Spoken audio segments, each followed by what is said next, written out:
Hello and welcome to another episode of the CG Garage. This is episode number 416 with the absolutely amazing James Blevins, co-founder of Mesh, who also happens to be one of the persons who is in charge of the Innovation Zone over at the HPA Tech Retreat 2023. I was over at HPA. The Tech Retreat a couple of weeks ago, and it was absolutely fabulous. James is a very, very good guy, very funny person, also a great evangelist for the industry, and apparently also a huge fan of Martini Giant, which I'm very proud of. But he gave us a lot of great information about himself and his career, as well as where he's going with virtual production. We also, of course, as you can imagine, dabble into a lot of things in AI as well, but he's a really, really cool guy. Kristen, what did you think of James, besides being a hilarious person? Yeah, he's like super engaging the whole time. It was just like a fun listen, but he takes us on his career path through this podcast, from the party in Colorado to stories on set. It's just amazing. And he's also worked just like at some of the top companies from DD, Disney, Netflix, and Lucasfilm. And now, big part of this podcast is what he does now in virtual production, and then how he transitioned to that after his time at Disney.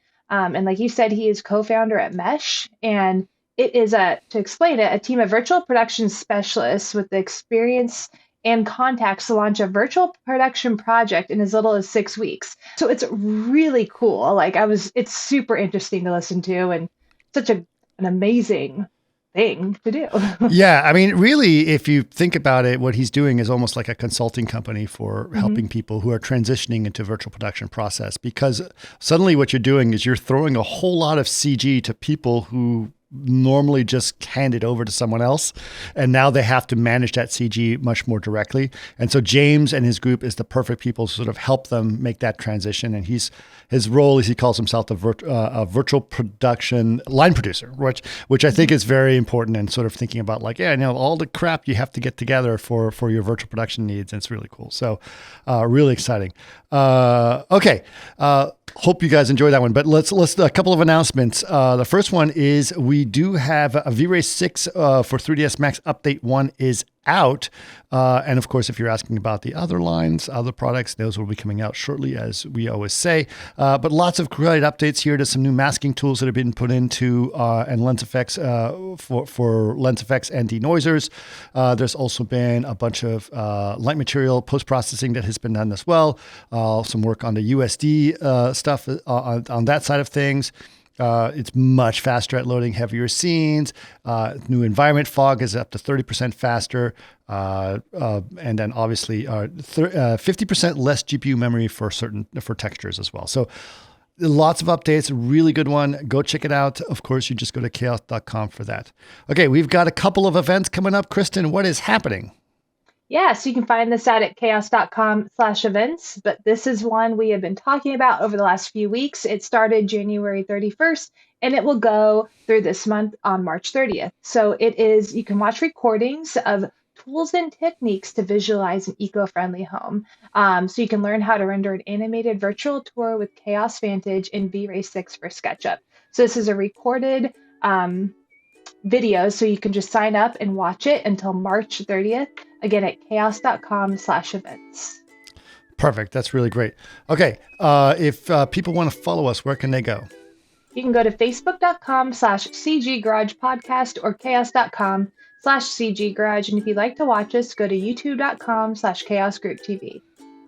Perfect. And if you guys have ideas of other podcasts or would like to comment on this one or give us anything else, feedback that we would like to do, you can always email us, labs@chaos.com. Of course, you can just put it in the comment section of our YouTube or anything you want to do.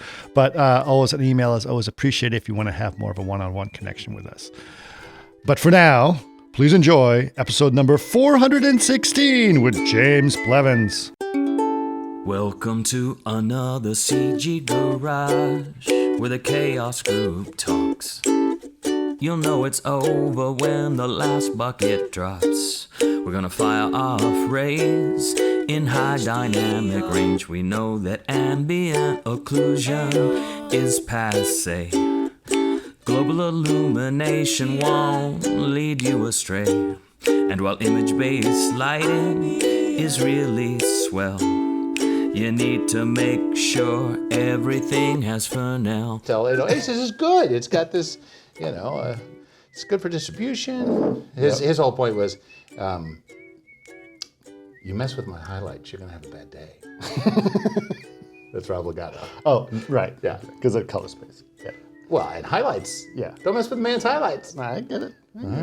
They paid a lot of money to get these highlights. I'm so sorry. See what it's done? I'm so sorry for your loss. All right. Okay. So we've already started, but we're going to talk a lot about different things. But I just want to start by the fact that you and I worked at DD, of course, and a lot of people who've listened to this podcast know that this always starts with you and I worked at DD, like almost every podcast. Oh, really? Right. Well, this one should start with, I'm a big fan of Martini Giant. Thank you. And so when you wanted to interview me, I was like, yeah. But you thought it was going to be Martini Giant, and I roped you into this one instead? Exactly. So I'm going to put, could you wear a Dan Thron, something, it's like this little mask. And I have to have more. Yeah. You know the story behind that name, right? Martini Giant? No. Oh. Dan and I would go for a coffee break at the firehouse. Sure. And then we would drink martinis. Right. And talk about movies. Right. But you've seen Dan. Yeah. And so some other patron of the firehouse nicknamed him the Martini Giant. Nice. And so when the bartender told us that, we registered martinigiant.com. Perfect. And then we decided, what are we going to call this podcast? It's like, well, how about Martini Giant, since we have that domain? So the firehouse was too close to management as far as I was concerned. Yes. So we would walk all the way down to that Erdinger place. Oh, yeah. On Venice Beach. Mm-hmm. And just for lunch on Friday, just for lunch. Sure. And then that we place didn't closed. Get back. Yeah. That place closed. I'm telling you a little amusing anecdote, and you're just like, I'm going to shoot this in the head. Okay, what happened at the Erdinger? That was the story. We started drinking, we never go back. It's a drinking story. It was a mess. It was a disaster. The whole place was run like a frat house. You remember? Yes. It was the Plywood Palace. But I do remember Nikos liked to go to the firehouse because it was within range of the walkie-talkies. That's it. So he would pretend, he would call it Flame Bath 13. Nice. So, yeah. No, that was. God, I was a render wrangler. You were? Before I was a flame artist. Well, let's go, what got you into doing visual effects? Oh. That. Yeah. Well, let's go back even further. Okay. Right? So I didn't come here to do visual effects, right? Where were you from? I had a choice to make after 5 years at University of Colorado. Okay. I did not intend to go to the University of Colorado. Oh. I went to a party in Boulder, Colorado, and had an apartment all ready for me in New York. It was Virginia, Colorado, see my father, and then off to New York. Great apartment, love it. It's still there today, okay. In Union Square.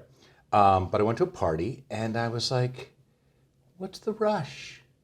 So I hung out in Boulder for a while and got in state, and then went to University of Colorado, and then I decided whether or not I was going to continue on to New York, where I would be under the watchful eye of my family, judging every single thing I did, or take my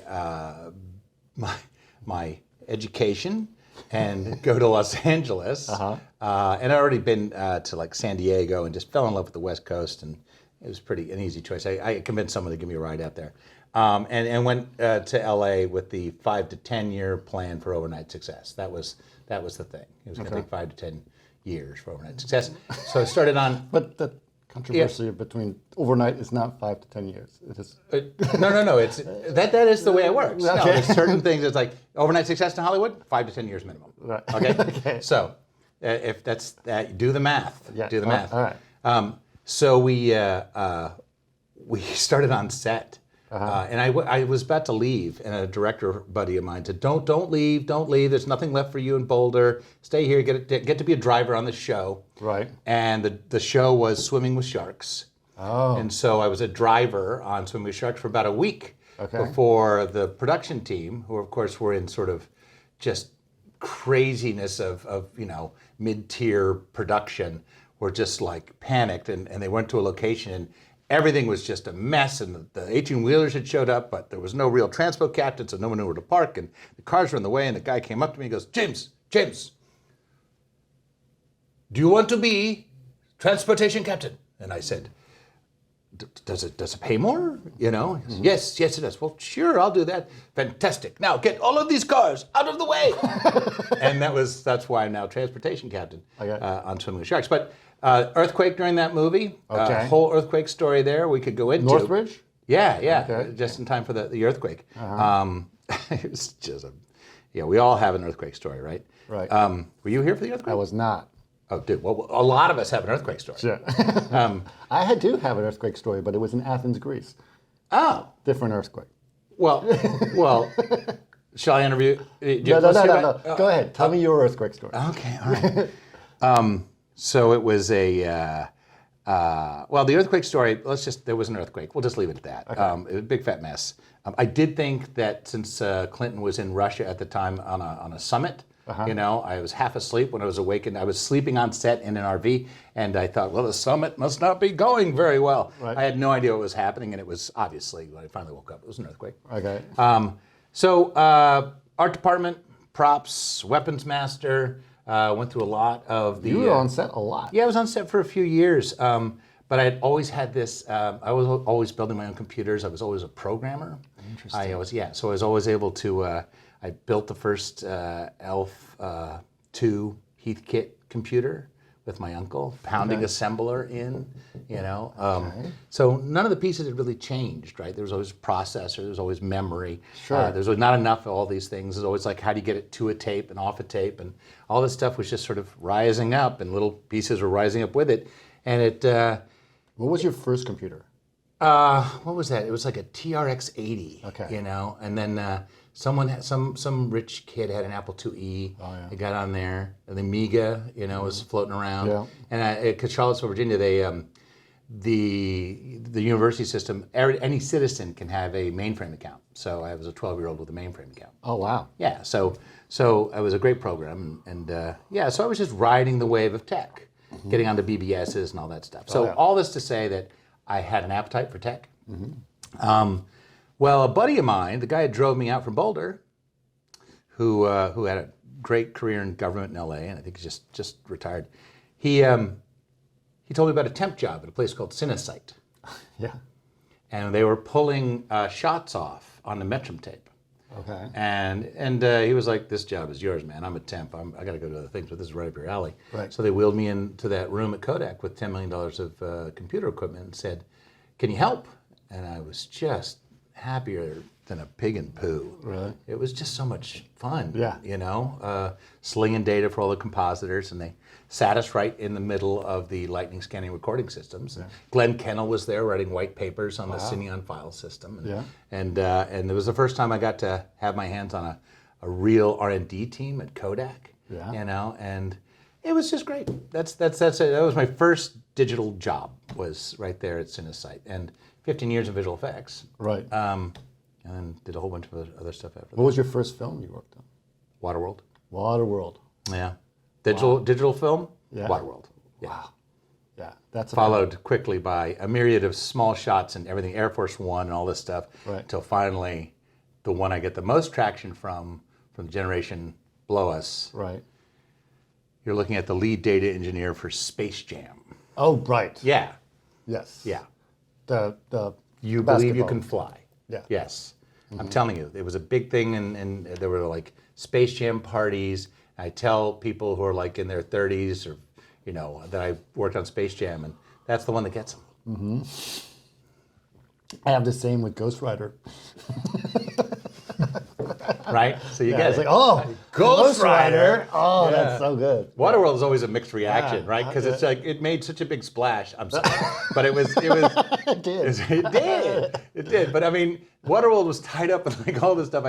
If you followed Waterworld, you got to see how like Seagrams would buy Universal, right? And then we got to get money out of this thing, and they turn into a ride or an experience. That still runs today. And it's one of the best.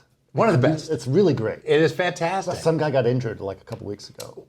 One? One guy. One guy got injured? Yeah.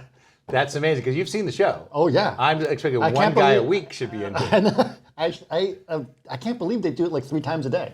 Yeah, that's what I'm saying. It's Law of insane. averages. Yeah. I think their insurance premiums should not go up. Yeah. I mean, it's a great safety record. Yeah, it's true. It's absolutely true. Okay, all right. Okay, so that's how you got into visual effects. Pretty cool. What are some of your favorite moments in visual effects? The firsts. The firsts. Yeah. So I made my career out of basically being the transportation department for, the creatives, right? So if you sling data, you're transpo, right? Right. You're getting data from point A to point B, Sure. right? And that phase, we were moving a lot of data around in a very tight space. It's like the Uber for data. It's like the Uber for data, the Airbnb for data, right? Yes. It was like, and we were, people really depended on us, to get stuff on and off really fast. But we would develop a cadence with certain artists that'd be like, dude, I really want to go to like lunch, so could you take 2 hours to get my next shot up? Sure, man. In fact, there was a couple of brothers who went out and got me a little inebriated during lunch and just sat me down and said, "Yeah, James, you're killing us. You're working a little too fast. Right. You need to slow it down a little bit, buddy." So yeah. But the favorite part was like first render farms, right? Right. Watching water develop, right? Yeah. Arete. Yeah. Watching the first integrations of just different types of data, 3D data. The stadium and Space Jam was the thing. Right. Being there at the dawn of color timing. So they say that Oh Brother, We're Out There was the first real sort of color timed, digitally color timed, color mastered digital release. Right. But I would argue that Pleasantville actually was. Oh, well, Pleasantville was. Did you work on Pleasantville? I did. Oh, I love did. that. Well- we did a Martini Giant episode on Pleasantville. You did? Yeah, I love that film. Well, there's it's a famous story about me in Pleasantville. Is there? There is. Okay. Yeah. So I left a great job at Cinesite to go work on the show on Pleasantville. It was time to move on, And I thought, Where was it? Do you work in? Where did you go to? They were in Burbank. Oh, was it its own little thing? Yeah. Oh, okay. Yeah, Chris. God, what was his name? Chris, not Watts, was it? Anyway, he was producing it, and VFX Soup. Raymond Young was on the show, I had been managing 18 people at Kodak, Right. and under 2 departments at this point. Okay. Managing resources and that sort of thing, and then suddenly I get thrown in this production, and suddenly there's one guy there, but something has gone horribly wrong with his backup system, and I'm not quite sure what it is, but suddenly he cannot do the data part. So suddenly I wind up doing stuff, and he can't back stuff up fast enough, and so I wind up getting on and losing my place in the directory structure, and blowing away a bunch of mats, like a half hour before the director needed to see it. Okay. And they were like, "Yeah, this isn't what we hired you for." That's my famous story. So it got around town. It's like, "Oh my God, James just, he didn't make Pleasantville, right?" They made me a special keyboard, and it had the Cross on the thumbtacks. delete button? It had the thumbtacks on the R and the M key. So if I press the R and the M, I would remember not to hit return. Yeah, it was. But we've all been there. Right. But that led to me getting a job at Dreamquest. And okay. Dreamquest was one of the greatest places to work because Hoyt Yateman, it was his personal sandbox. And you really suddenly felt like you were making a movie because they were making Hollywood-style background plates. Yes. Just the Armageddon Paris shot. Yes. Did you hear about that? Yeah. No, tell me the story. Tell them the story. So the Armageddon Paris shot, and this happened when I first got there. They were just hired me on to do Mighty Joe Young, but they had put Armageddon in the can. Okay. Disney now owned Dreamquest at this point. I got during that transition. And the marketing crew, there was another Meteor movie in town called Deep Impact. Yes, same And time. they had this great trailer, what they call the money shot. And in the trailer, it's like a wave going through New York and banging over, Yep. large buildings, and Disney was like, "Where's our building wave shot? Where is it? We need a city to be destroyed and to sell this movie." Right. And everyone was like, "No, we're done. We're moving on. We're moving on to this monkey movie, Mighty Joe Young. Right. We got a lot of hair. We got to render. We can't be. We got to go." Right. And Disney said, No, you understand. You're making another shot. He said, "But the show's opening in 4 weeks." It's like, we get it. You're going to be doing another shot. Right. Well, Hoyt was talked to a buddy of his at JPL, and then brought us into the screening room, and then convinced us all that we could do this shot in 4 weeks. There's a famous picture of a meteor hitting Earth, and the ground radiating out from the planet. Right. And that was sort of the spirit of the plate we were going to make. He already had a plan. He called up everyone who had a permit in town. We went down to Hanson Dam in the reservoir area there. Yeah. Built like it was absurd, like 200-foot long, it was football field size type of arrangement, but it was a ramp up, right? Mm-hmm. So it got rid of the horizon, just blue sky, steel plates all welded together to be the ground, and then about a foot and a half of fuller's earth dumped on rings of primer cord. Okay. Right? All those wired into a cargo shipment container right next to it. And this trigger was basically a set of nails, right? Yeah, and you go, all wired, just like that. It had 2 cameras set at the base of this enormous setup. 2 cameras because they both had to run at 300 frames per second. Right. And we were only going to do this once, so in case one camera failed, right? Right. Cameras, 300 frames per second, go, and that's what you're looking at when you see the destruction of Paris shot. Right. You'll see an element which comes rushing towards the camera, and it's that element that we spent. It was the first time I felt like, oh, right, I am making a movie. I'm not just helping compositors out. Now we're making movies. Right. So anyway, that's the Armageddon story. I love that. I have an earthquake story for you now. Okay, I just remembered it. Yeah. We were shooting elements for iRobot. Mm-hmm. And Eric Nash was the VFX supervisor. And so Eric Nash, right. He was, the explosion of the big thing, the flames coming up and at the end of the movie. Right. He loved to shoot practicals, so he was doing all these massive flame explosion things on the stage next door to where I was working. Yeah. And I had a wall here, and the wall would just go boom, boom. Well, and then one day when boom, I said, I thought they were done shooting elements. As they are. That was an earthquake.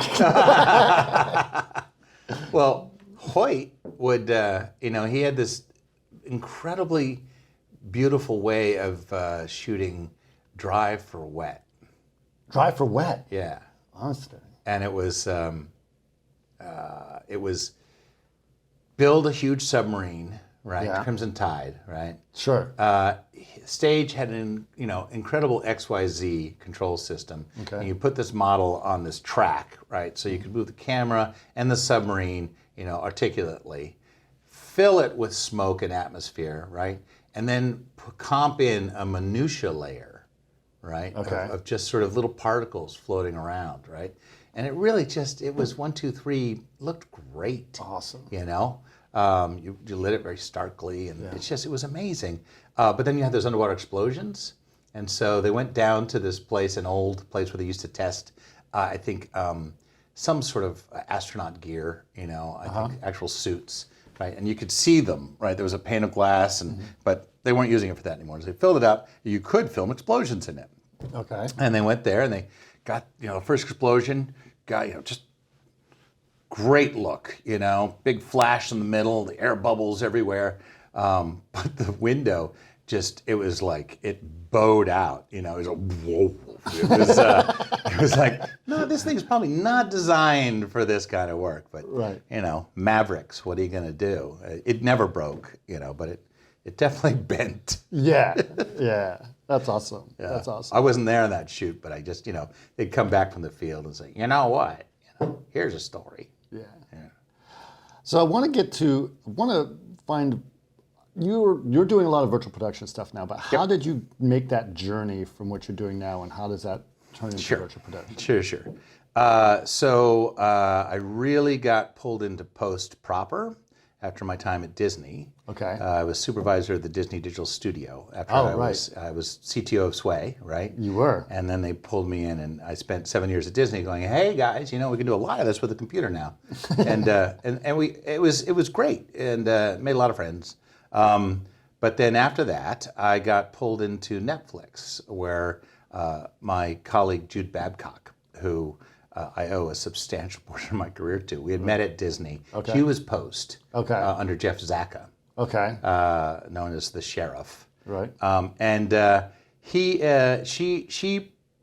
She said, look, we're standing up post at Netflix, and they're doing originals, and we need to form a team and really just do this thing. And so I took on Pee-wee's Big Holiday, and got to be friends with Paul Rubin. They started to call me the Pee-wee Whisperer. Wow. And to this day, I still get happy birthday notices and Christmas cards from Paul. That's amazing. I know. I'm very proud of my Pee-wee relationship. You should. Hi, Paul. He's a big listener of CG. I know, I'm sure he is.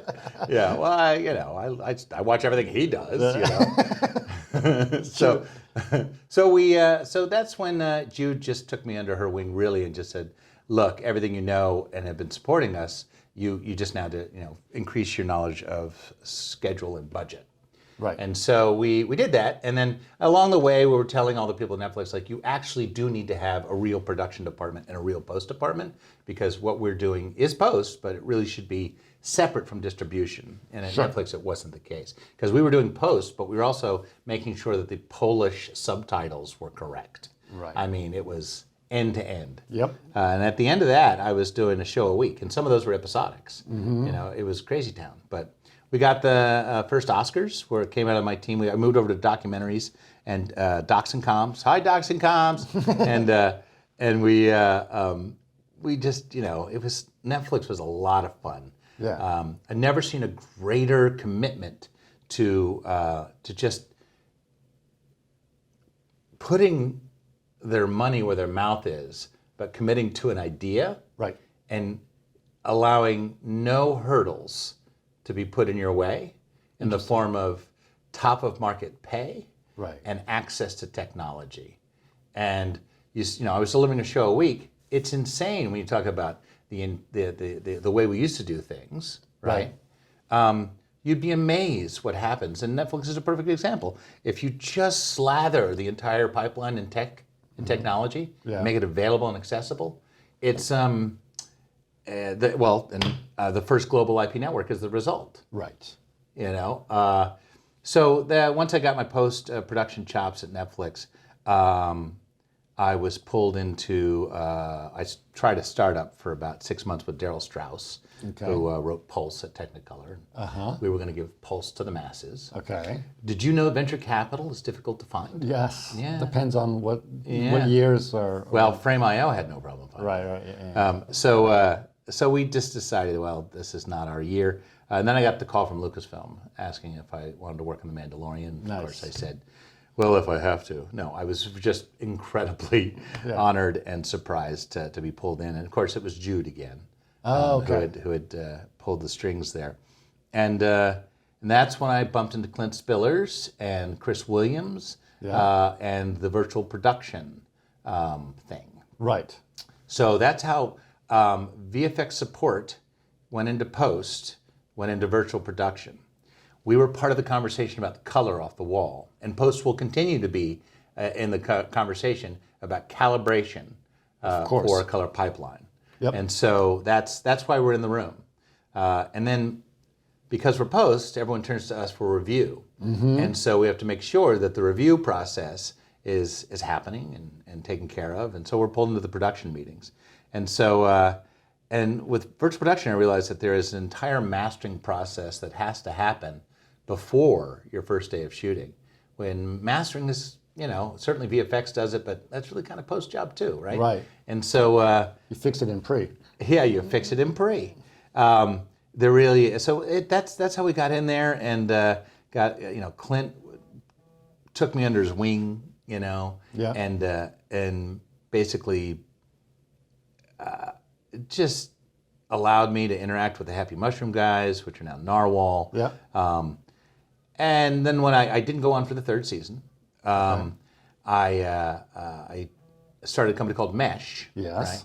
And that was with my partner Ben Baker. Yeah. And that was the dawning of Mesh. So Mesh, and you've been Mesh for about a year now, right? Yeah, it was Valid Essence before that, which was just basically general media and entertainment consulting. Right. Like what, who has what kind of problem, and I'd done a lot of things I could help out in a lot of ways. But virtual production, Yeah.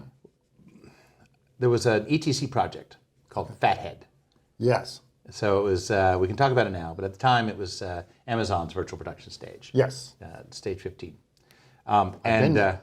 What's that? I've been there. Yeah, so you know. It's right? huge. Yeah. Well, it's an echo of the stage built at Manhattan Beach, and then of course Nant, and then they're all sort of, and then just getting progressively bigger. The designs are changing now. Anyway, so we shot on Amazon stage, and it was a glorious experience, helping them out, letting them kick the tires, and then we did some really interesting things too because it's Amazon, so they give us access to incredible amounts of connectivity, and just that was the great thing about the ETC is everyone's volunteering, but you're surrounded by $5 million in equipment and access to cloud storage and stuff. But Ben and I realized that no one knew how to line produce in this space. Yeah. Just because I know my audience, I know what a line producer is, but explain to them what a line producer is and how is that different? Well, you know what a producer is, right? A producer is responsible for the big bag of money, and really has the responsibility of delivering the show to the buyer, to the studio in most cases. But the producer really has to make sure that all of that is done within the context of the vision of the show. That is great if you have a good team that you're working with, your assistant directors, your production team, the heads of the department. But very few producers are able to take the classic methodologies of film production and apply them to virtual production because it breaks. Because you have to commit to having department heads on 10 weeks earlier sometimes than you normally would, and take money that you would envision being owned by the visual effects department.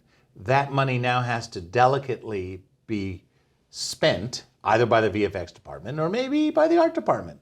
Things are changing ahead of where they're usually spent.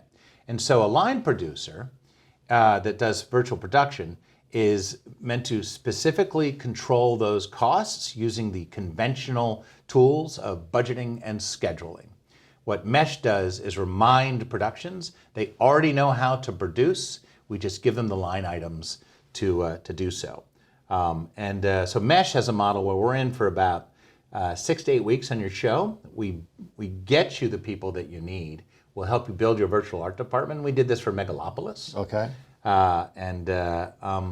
It's been very fruitful. People have called us and asked for advice, and we're hoping. We don't think this model will last for more than a year and a half or so, because then once people know, they'll know. Yeah. But in the meantime, so you're really almost like consulting for we're kind of media and entertainment consulting for sure. Right. We'll stay on your show if you want, but we'd like you to get the right people for the job. Yeah. Yeah. Now, how is that going for the industry? How is that process of knowledge, efficiency, quality? Is it getting more easy for everyone to do this stuff? Well, we still have an adoption problem. Right. Yeah. Right. So Ben Baker, my partner, we've got. He has this great saying: "Get to the know as quickly as possible." Okay. Because there are a lot of people who need help, but we need to, once we inform them, like that virtual production is not for the faint of heart, right? We need to get onto the people who are really ready to work this way. Okay. And so we inform them, first of all, we tell them they probably don't want to work this way. Right. There are plenty of ways to tell your story. Why do you want to tell your story this way? Right. And we'll go through a bit of that discovery, right? And then we dive into the scenes, right? And we'll say, what scenes are virtual production? Okay, what is your budget, right? And then we take them through that way, right? And then we say, look, we preface everything with, you're gonna have to get production in here, the production designer. You're going to have to get the DP in here, and you're going to have to get the VFX supervisor in here, and you're all going to have to ideate on this thing together, because ultimately it leads to all of you standing on a virtual production stage going, looks pretty good, right? You know, okay, let's go. So that's new. That's new. So as far as adopting and adapting to that, unfortunately, you know, it's been virtual production because Jon Favreau did it so well, right? Sure. And created a whole workflow based on his demands, right? Everyone kind of thought, well, this is just the way it's going to be done. And it is the way it's going to be done if you're Jon Favreau or James Cameron, right? Sure. Possibly Ang Lee, you know, but it's not going to be a couple of other people the stories around town, you know, who've gone on stages, thought they were going to get one thing, and wound up having a very bad day. Right. But a bad day at that level is millions and millions of dollars. Yes. You know? So it's hard. We really do not encourage people to do this unless they're ready to test. And they have a passion, right, for something that they really want to do in this space. If you're doing it just to get rid of convention, probably not. But if you're doing it because you're supposed to be filming in Antarctica, you know what? Why not? Let's talk. You got children? Let's talk. You got 10 locations, but they're only in 2 pages of dialogue each. Right. Maybe we should make it one location, just do 3 days of shooting. Right. Right. So that's what we do. You know, we're trying to get people over the adoption problem. I mean, I can tell you that there were 4 AAA productions last year. There are 16 coming up this year, so that's good. Ben and I are also talking to the 25 million and below group, and we also found that if there's a line producer that's already on the show, it's over. You're not going to convince someone who's responsible for delivering a show to, hey, let's try this new thing. Right. You really have to get in there in the development stage. Right. That makes Does that sense. answer the question? Yeah, it does. All right. It does. And I do think that during the pandemic, Lou Pecora used to tell me that people was like, can't we just Mandalorian this thing? That's the same thing as, these people have built these walls, and some of them are very articulate, like XR Studios is great. I mean, man, all these guys, Orbital, their hearts are all in the right place, but the producers will go in and say, one virtual production, please. Yes. And not know that there's an entire piece missing. And the piece that's missing most of all is the virtual art department. Yes.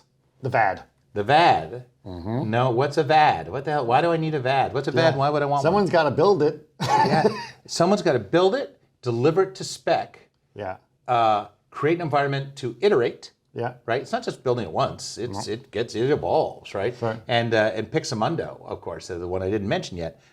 Josh has a great little diagram of the path of an Unreal project as it goes from the vendor to the production to the stage, back to the vendor, back to the production, back to the stage, back to the and tracking all of these notes, because when you're actually on the stage, all of the ideation and all the calls shift, but they all have to be remembered.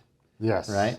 And Ben has this great thing where he says, look, we all know how to version up in video. We all know how to control video. Even the guy down the guard shack can sync video, right, with audio. Try getting people involved in a virtual experience. Right. And having notes taken there, camera placement. It's I'm very interested in getting those tool sets available to everyone, and so is Felix over at Narwhal. That he's got a whole tool set. It's really based about collaborating in this space. It's interesting. I just, I was dabbling in some of this stuff, and it's just the idea of working at a company or working in a piece of software that doesn't have versions. It doesn't have what? Versions. Working with tools that are sort of iterative tools that constantly evolving. You're right. And in an emulation, right. A simulation, that river's not going to run exactly the same. Nope. Those clouds, if you're using, you're not actually using video for your clouds, which a lot of people do. Yeah. It's an emulator. It's a simulation. Right. It's simulating. Right. The leaves will not necessarily fall in the same place at the same time. Yeah. Going back to one in an Unreal environment. Yeah. is not really the same thing Right. as in. Well, they don't in real life either. Right. Yeah. Yeah, and the whole thing about virtual production trying to emulate real life is, I think it's a distraction. Interesting. I believe that there's an impulse, and this happens in visual effects too, photoreal. Right. That's you and I were doing photoreal. A long time ago. Yeah, a long time ago. 9 Inch Nails video was great photoreal, right? We're doing it way Well, back but it when. was made to look like a photograph, which is different than reality. And that's my point, right? Yes. So when people say, "Oh, photoreal," right? I'm like, "What do you mean?" Right? And I think that very quickly, if the production designer is having that conversation with someone, then you get exposed to a department head who is supposed to come up with a vision. Sure. And I mean, honestly, I see this like even at Pixar, they would talk about photoreal, producing what they were producing. Sure. Exactly. Weird. But they would, Sure. right? Back in the day. I don't know how they talk about their own work. Then when we were DD, people would interview there, and they were, photoreal means different things. My point is, you should use the medium of like a 3D space. Sure. In the way it can provide the best output. In other words, if you're a production designer, you should really get to know something like Unreal. And yes, I know Unity is a thing too. But just to go into these environments and realize what they're capable of, because I'm telling you, it is much more interesting and satisfying to present a piece of art, right, in a medium that you wouldn't want to try and do an oil painting with watercolor. You know, I mean, you got to understand the medium, and that's why I say that people pushing towards photoreal, and we'll get there. I believe Kim Library, what he says, 5 years. Well, I'll have to tell you about what I'm doing with Vantage. Oh, what are you doing? Well, this is your interview, not my interview. Oh, I'll tell you after we Tell finish me this. more. I will tell you more. Yeah. But basically, my quick, too long didn't read. Ray tracing is the solution to all of that. yeah, I agree. So real time ray tracing, full ray tracing. All right. Well, we're gonna get into like Lumen and Nantic and all that stuff. That's not real ray tracing. I know, but it's like it gets you to a point where you can still make on-set decisions without having to go back to render. Yeah, but I can do. What if you just had real time ray tracing? Well, tell me more, right? I mean, obviously, yeah. Yes. No, so I'm not interested in that. No, well, but I'll tell you, Vlado and I are working on this thing right now, which is awesome. Okay, cool. So I was very excited. But okay, so this is really cool. This medium is very interesting. Finding a way to make it work is great. Being a consultant in that area, that's wonderful. What do you think about generally where the industry is going right now? What do you mean? Well, everyone now, I'm going to do I've been doing this for the last 10, 12 episodes. Okay, what's your position on how AI is going to shift and change everything? I for one cannot wait to be replaced by my AI overlords. Right.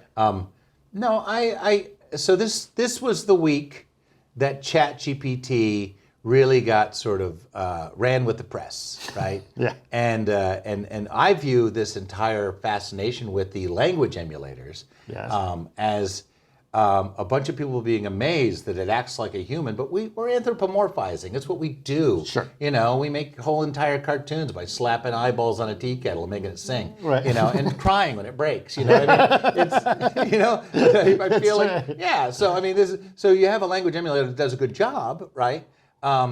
It will have a conversation with you based on it's emulating your language, man. Right. So it's really a lot like putting a big mirror in a gorilla cage. Right. Right. And just watching everyone, try and talk to the gorilla. Right. It's not. It's just a reflection of us. Sure. So ChatGPT is not sentient. Doesn't matter. Right? No. It doesn't look like it matters much, right? It looks like everyone's very excited. If you were a copywriter, right, now you're an editor, right? Sure. If you're a first assistant, Yes. you're probably going to wind up being an editor, right? So there's that Adobe stuff where actually you can take your they have it on display. I got to show it to you. Okay. Basically, it'll take a look at all your footage in your documentary, right? And of course, figure out what they're talking about. And then you can say, I want this section to be talking about the carousel, and between this person and this person. Now shorten it up here. And I'm hoping they could say, make it sad, right? Right. But it cuts it for you. Wow. Right. It's just right on the timeline. Yeah. And this is sort of the first assistant's job. Sure. In a way, right?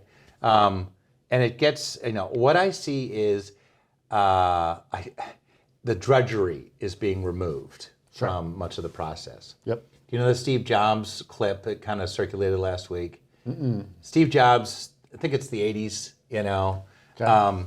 and he goes, someone at Scientific American published a study based on animals and their efficiency of going from point A to point B. Okay. Goldfish, right? Right.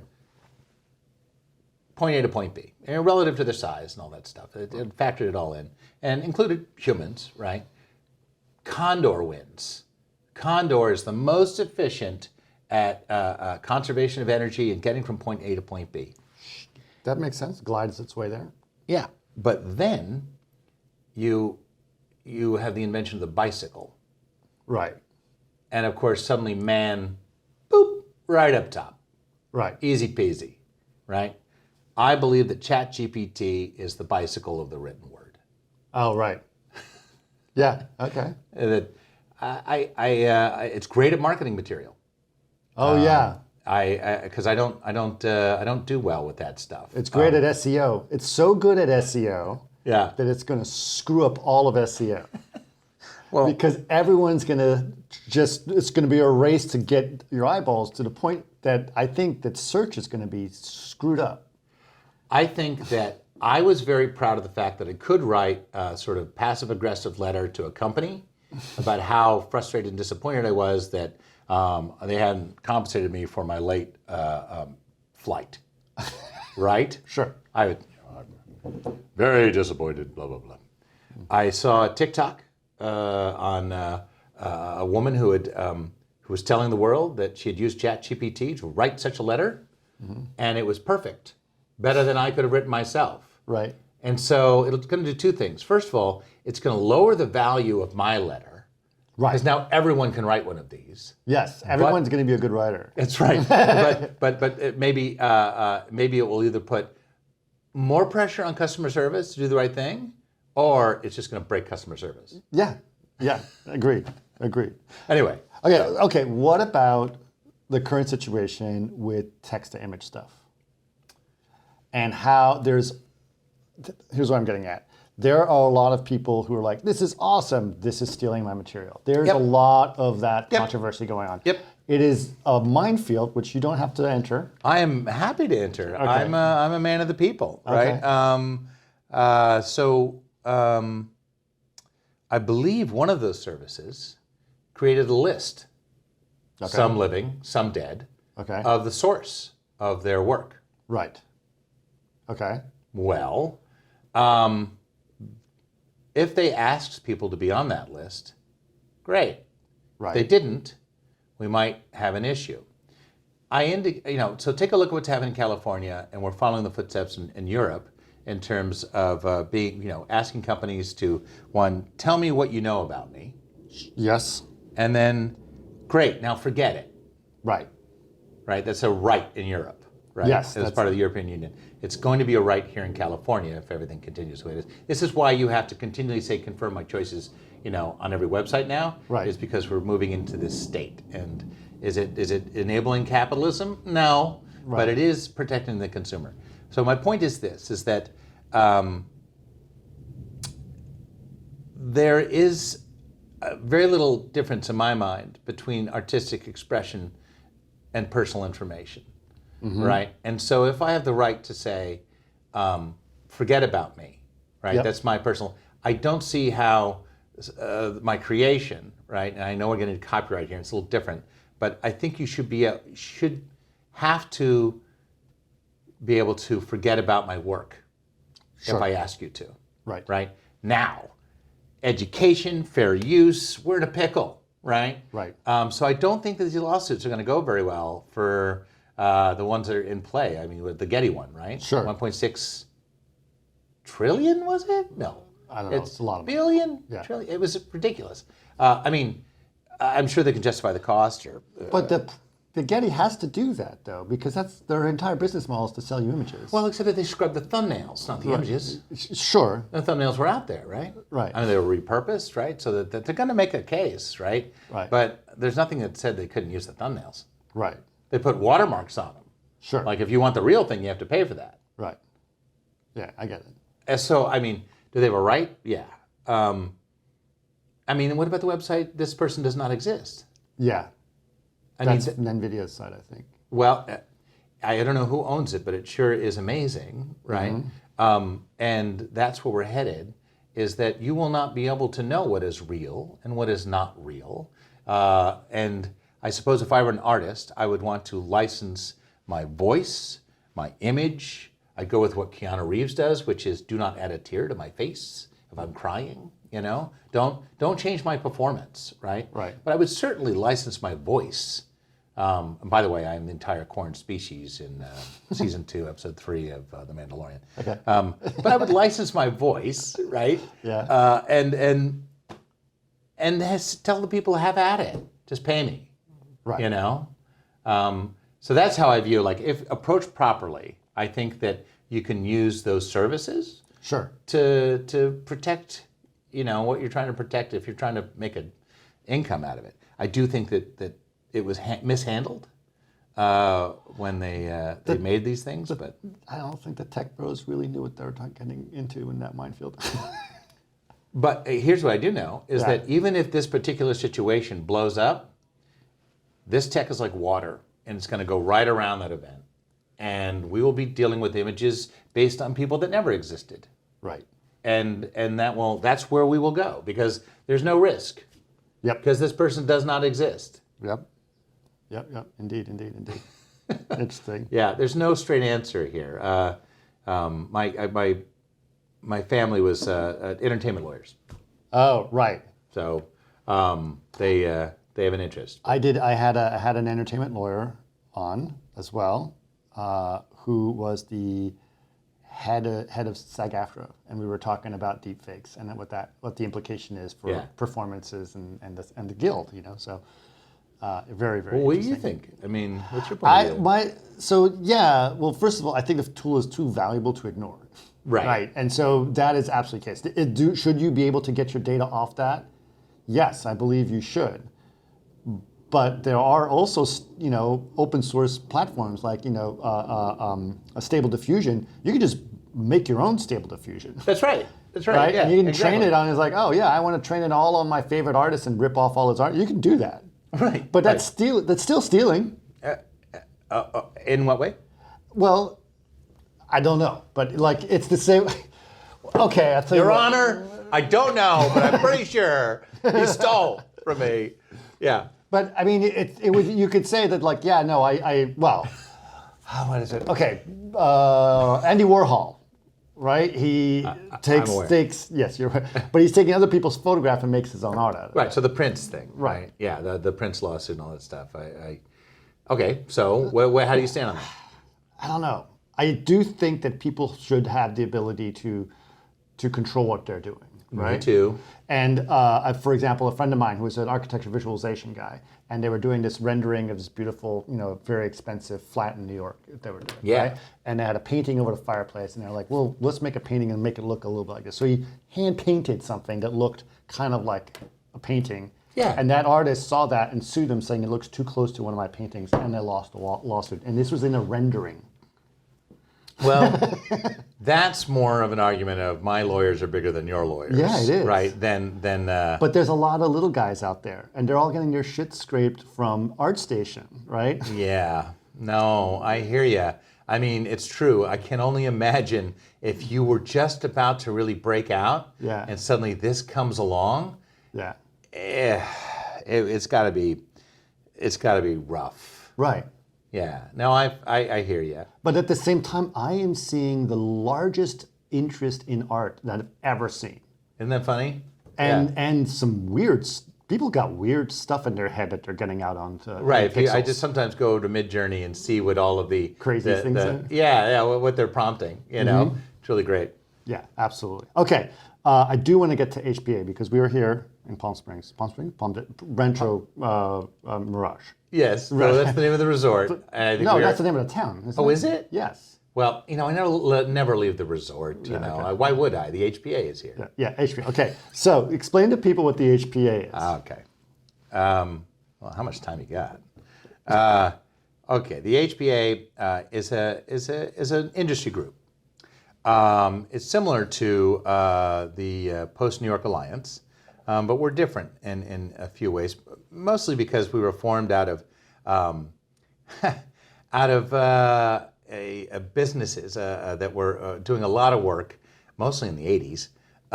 But the engineers who supplied the support for that work, in this case, it was telecine for music videos, right? Scanning film and syncing audio.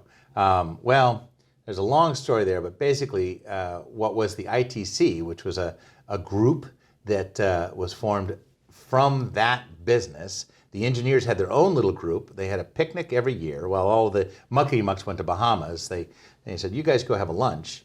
Well, the muckety-mucks got caught with their hands in the cookie jar, but the engineers still wanted to talk and found it very fruitful. I think it was in an IHOP or Howard Johnson. Really? Leon Silverman tells the story better. Yeah.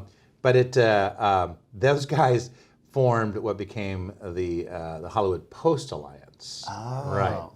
Right. Which it was for years. And I knew it as the Hollywood Post Alliance. However, as we already covered, Post is no longer Post, and John Landau just said Post doesn't exist on his shows, really. Right. It's all one big happy family, and they're all just trying to get it all done together. Right. It became the Hollywood Professional Association because we suddenly realized that we all were becoming one big happy family. Sure. And that we had to, people still debate the name, but the spirit of the thing is really sort of taking the old and the new yearly out here in the desert and not marketing to each other, Sure. but challenging each other. Yes. And so we have TRX with Mark Cholos. We have a changing super session that covers like the thing of the year. You know, it's For us, this year was Avatar. this year was Avatar. Yeah. And then we have the Innovation Zone, which I'm the chairman of. Yes. And you don't get into the Innovation Zone unless you actually have some innovation to show. Right. So we don't have booths in there. We're not no real marketing. Sure. I mean, we understand we're trying to find customers, that sort of thing, but we really are creating a science fair sort of atmosphere, that's right? the right way to put it. Yeah, and so less signage, more science. You know, Right. We want people to really engage and like really give actionable feedback Sure. that will be helpful to Right. both parties. And you can see what happens. I mean, these people are already saying, "Whoa, where'd you come from? Buffalo, New York? Oh, geez, have you met the Adobe guys?" Yeah. You know, it's really cool. So that's the HPA. It's what we do. We do things all year long. We have the net lunches about 3 times a year, and it's a volunteer organization. And you should get involved. We're always looking for people to just join us, and please come on down. So what was interesting for me is that, I've been to a ton of events that are centered around visual effects. And this is one that's not really been on my radar for a long time Right. until more recently. But as it became more interesting, I love the fact that I get to hear all the other post stuff that happens. Yeah. And see what that means. Because a lot of people, they say, oh, post, you mean visual effects? Like, no, there's a whole lot more. Editing is post. That's right. Dailies are post. Dailies now. are post. Yeah. So, sound, music, everything, So subtitles. It was a great talk about subtitles today. I mean, seriously, it was a really good talk. I know. Well, I mean, you learn so many things dealing with distribution, subtitles, and Netflix, they covered the planet, Yeah. They covered I think 8 to 10 languages with audio, with dubs, but they covered the rest of the planet with subtitles. Yep. And they all had to be approved. And what you learn about that distribution will teach you a lot about a culture. It was just an amazing thing. But I'm glad I know I got a master class in subs and dubs. Yep. But my heart is really closer to the actual camera. The camera itself. Yeah, of course. Absolutely. Yeah. Absolutely. Okay, well, cool. So where can people find out more about the HPA, and where can they join, and what can they do to be part of it? So HPA, I want to say HPA.com, Okay. right? The Hollywood Professional Association. Yeah. We really do a great job of guiding you right into what's happening next. And Lauren is the name that you'll be introduced to if you're looking to volunteer. Sure. We have a YEP committee. What's the YEP? The Young Entertainment Professionals. Yes. Yeah. Which I believe you can be no older. I can't remember. I don't want to say it out loud, but it's definitely younger than I think 30. Right. Right. And you get mentored. It's like a mentorship. Then we have the mentor program, Yeah. right? And so people are brought in and just encouraged to give them a quick on-ramp access, make them comfortable. We learn from them, they learn from us, Sure. Trying to annihilate the legacy issues that we have. Yep. Because we all started, you and I both started trying to explain to people that no, there's a smarter way to do things. These people are coming up, and what was it? This guy, I think he's 25 years old, and he already had to reinvent himself 4 times. Yes. So it's I saw that talk. yeah. It's I like- mean, it's so we all understand that, right? Yeah. And we want to morph with them because we have to understand what we're making. We have to understand what we're doing, and the only way we can do it is if we create things like the HPA. So go to the HPA website. Yeah. Check it out, And besides the retreat, are there other?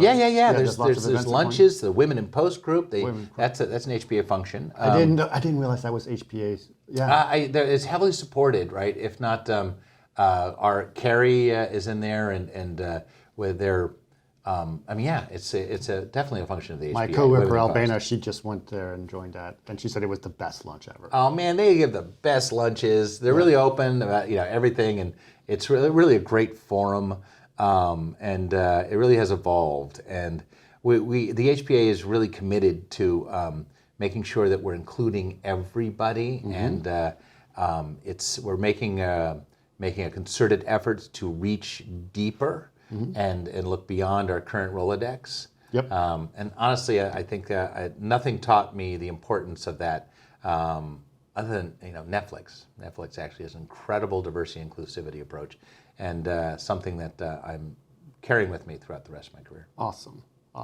Well, thanks you so much, James. Yeah. It's awesome catching up. I have much more to share with you off the camera, and those guys are just going to have to wait. So, all right. Was that's great. Thanks so much for the opportunity. And this was painless. See, it wasn't so bad. No, it right? wasn't so bad at all. No, it was pretty good. Yeah. That's Thanks. fine.